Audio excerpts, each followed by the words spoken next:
baru saja melewati tol apa tadi? Serpong. Bayar berapa? 22.000. 2 kali. Sebelumnya tol dan masuk ke mana kita? Dari Kunciran. Kunciran, bayarnya 23.000. Iya. Cuma sekedar begitu doang. Udah bayar, gua mau pulang ke rumah gua doang. Mesti bayar 23 tambah 22, 45. Suwe emang lo pada. Suwe banget kan. Najis dah gua lo. Najis bener-bener dah gua dah. Gua mau pulang ke rumah gua. Orang bilang jangan lewat tol, jangan lewat tol. Bapakmu yang lo yang ngajarin jangan lewat tol. Nah kan sono kan semua pada lewat sono semua. Dah. Cukup.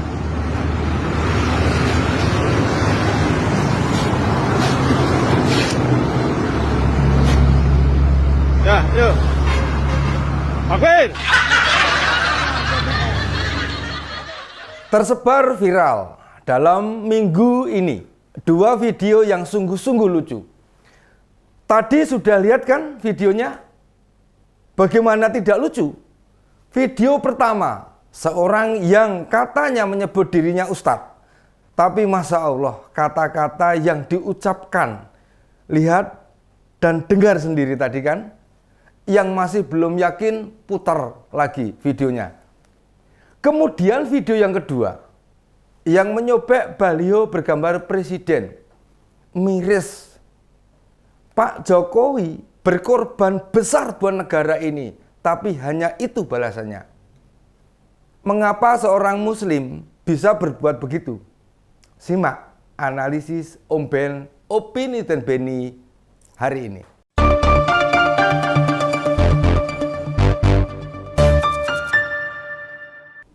Sebagai sesama muslim, melihat kelakuan kedua orang tadi, sungguh merasa malu. Entah apa yang dipikirkan, dirasakan, dan mereka dijalani. Bisa-bisanya melakukan tindakan-tindakan yang begitu. Apakah itu ada dalam ciri-ciri muslim yang baik? Silahkan nilai sendiri. Memang itu oknum yang kebetulan beragama Islam. Sebagai sesama muslim, kita harus mengingatkan, janganlah begitu. Kebencian yang berlebihan itu tidak diperbolehkan. Kita diajarkan mencintai sesama makhluk ciptaan Allah. Seandainya saya tetangga mereka, saya akan datangi baik-baik dan menasihati. Islam tidak mengajarkan caci maki dan perbuatan yang kelewat batas, apalagi yang satunya berlabel ustadz, namanya Haikal Hasan. Sering diundang ceramah ke sana kemari oleh sebagian penggemarnya. Sebagian aja sih, tidak semua umat muslim mengakui Pak Haikal itu ustadz. Sebenarnya perjalanan kehidupannya lumayan berpendidikan. Gelarnya sarjana STMT alias sarjana teknik magister teknik. Tidak tahu juga apakah itu yang jadi penyebabnya. Gelarnya sarjana teknik tapi bekerja sebagai pendakwah. Bukannya tidak boleh, tapi kan beda ilmunya. Semua warga negara yang baik pasti tahu. Lewat tol ya harus bayar. Pemerintah tidak mewajibkan pemilik kendaraan roda 4 harus lewat tol. Tapi lewat tol harus bayar. Logika Pak Hasan, ini gimana?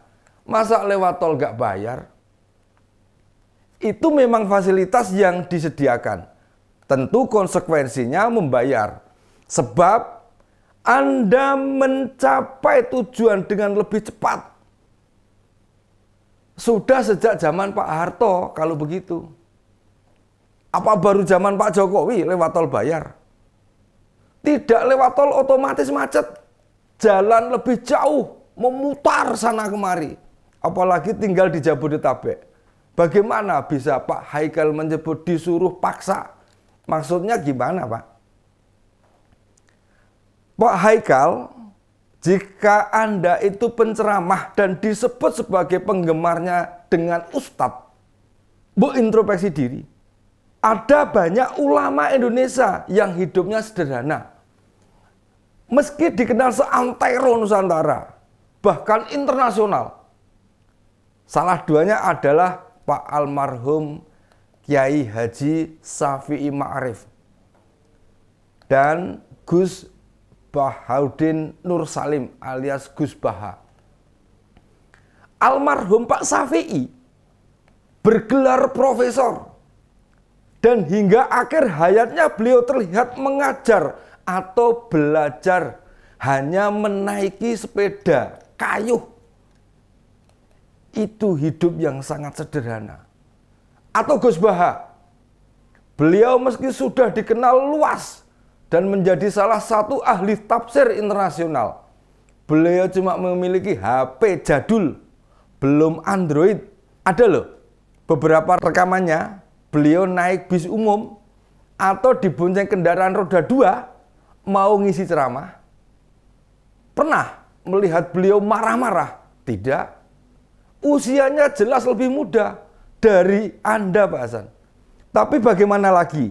Berdasarkan data yang saya lacak, jenengan hidup dimanapun kok mudah, nggak betah ya? Berdasarkan data yang saya peroleh, pernah menimba ilmu di Jeddah, Arab Saudi. Pernah belajar teknik informatika di Australia. Tidak tuntas karena tidak betah. Ya, kalau memang ini tanah air Anda, harusnya introspeksi diri. Semua warga Indonesia pasti menginginkan hidup ideal. Penghasilan banyak, tapi pekerjaan ringan. Tapi adakah yang seperti itu? Tidak ada, Pak Hasan. Semua pekerjaan berat, penuh tantangan. Jangankan pekerjaan, hidup berumah tangga dengan perempuan yang kita pilih sendiri saja kadang tidak cocok. Apa terus kita maki-maki, kita videokan, dan kita unggah di media sosial? Kan tidak. Yang satunya lagi nih, bernama Eliasa Budianto. Berasal dari Cikampek, Kerawang. Mau tahu siapa dia? Pernah jadi caleg gagal dari PKS. Sekarang ketua Anies for Presiden Jawa Barat. Pernah pula diciduk Banser karena menghina NU lalu minta maaf. Pak Eliasa merobek-robek baliho lumayan besar bergambar Pak Jokowi. Di akhir video bahkan perekam meminta Eliasa untuk meneriakan takbir. Maksudnya apa coba? Apa fungsinya Anda berteriak seperti itu? Siapa ustadz atau penceramah idola Anda? Jangan-jangan ya Pak Hasan Haikal. Tadi salah satunya ya sudah klop berarti. Atau Pak Anies yang menyuruh begitu? Pasti bukan. Tindakan Anda itu malu-maluin Pak Anies. Atau PKS loh Pak. Ayolah Pak Elisa. Anda itu pengacara. Tahu perbuatan merobek baliho itu bisa dikenai pasal atau tidak? Masa tidak cocok dengan pemimpin kok begitu? Kalau didatangi polisi, jangan nangis nanti loh Pak Elisa. Saya yakin, baik Pak Hasan maupun Pak Elisa, jika ditanya siapa suri toladan mereka, pasti menjawab baginda Nabi Muhammad Sallallahu Alaihi Wasallam. Tapi adakah Rasulullah memberi contoh frontal begitu? Enggak bakalan ada. Tidak ketemu karena tidak Rasulullah. Karena Rasulullah tidak memberi contoh perbuatan yang frontal seperti itu. Wes, toh mau dicaci dimanapun tidak akan ketemu. Wes, toh mau dicari dimanapun tidak akan ketemu dalilnya. Islam tumbuh besar. Itu juga karena uswatun hasanah. Contoh yang baik, Pak. Bukan karena arogan begitu. Malu dilihat banyak orang. Dan video kalian viral kemana-mana. Bisa jadi pengetahuan agama Islam Pak Hasan sama Pak Elisa itu lebih baik dari saya. Tapi kenapa perbuatan itu tidak pantas dicontoh? Istighfar. Mohon ampun. Introspeksi, Pak. Jangan-jangan pikiran dan hati Bapak dikuasai setan, Pak. Tidakkah kalian merasa bersyukur tinggal di bumi Nusantara yang kita cintai ini. Apa tidak ingat lagu Kolam Susu? Kus Plus, Pak. Bagaimana lagunya? Bukan lautan, hanya kolam susu.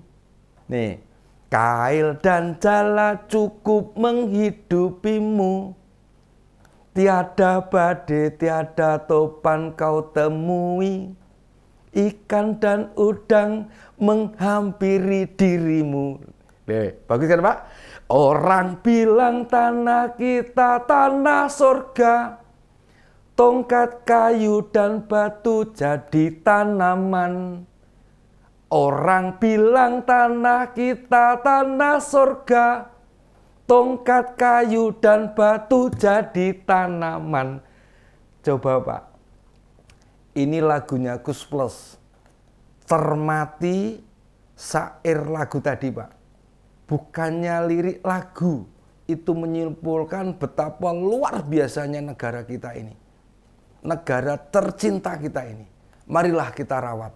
Dan kita jaga bersama-sama. Cara merawat dan menjaganya ya harus dengan sikap yang baik. Ibarat memelihara tanaman. Ya dipupuk, ya disiram dengan air. Ditempatkan yang bisa mendapatkan sinar matahari. Ingat loh, Pak. Setiap perbuatan itu bakal dimintakan pertanggungjawabannya pada Allah. Sebelum nanti di yaumul akhir dimintai pertanggungjawaban. Coba bagaimana perasaan ketika video itu viral. Tonton lagi, Pak.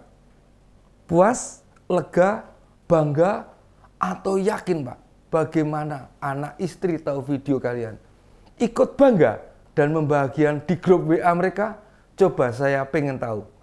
Oh iya, bagi teman-teman yang kenal mereka, tolong dong kirimkan video ini pada Pak Hasan atau Pak Elisa. Atau ada tanggapannya yang kebetulan menikmati apa yang saya sampaikan. Tulis di kolom komentar. Agar kita semua tahu siapa bagaimana mereka hidup. Ini kita bukan untuk membuat malu. Tetapi agar di lain waktu, kalau melakukan perbuatan apapun, dipikirkan terlebih dahulu baik-baik. Jangan sampai seperti Egy Sujana sama Kozinudin. Pokoknya hajar dulu, soal bukti nggak lengkap, urusan belakangan. Gugatan tinggal dicabut. Kalau salah, selesai perkara. Coba gugatan tinggal dicabut kalau salah. Selesai perkara. Iki piye iki? Coba kalau kalian jadi seperti Egy atau Kozinudin itu, malu nggak? Kan mereka teman. Aduh. Gini loh. Sebagai umat mayoritas di Indonesia, berilah contoh yang baik di masyarakat. Ingat, tidak setuju proses atau kritik pada pemerintah itu boleh saja, tapi tolong sampaikan dengan elegan, dengan akhlak yang baik, kasih contoh yang baik. Ada banyak tokoh di Indonesia yang memberi kritik dengan cara elegan loh. Didik masyarakat kita dengan adab yang baik. Kalau kita tidak setuju, tapi caranya barbar atau semuanya sendiri, gimana kalau kelompok kalian berkuasa? Apa enggak terus wenang-wenang terus berbuat? Tindakan yang kalian lakukan justru merugikan orang-orang yang kalian dukung. Pak Anies Baswedan, gimana mau menang? Kalau pendukungnya begitu, atau setipe sama sekalian, tamat sama kalian. Cuma lihai berkata-kata, ngomong nomor 1, tapi uswatun hasanah nomor sekian. Sudah gitu dulu ya, besok coba kita lihat apakah mereka mau muhasabah. Lalu kemudian berubah ke arah yang lebih baik. Wallahu a'lam bishawab.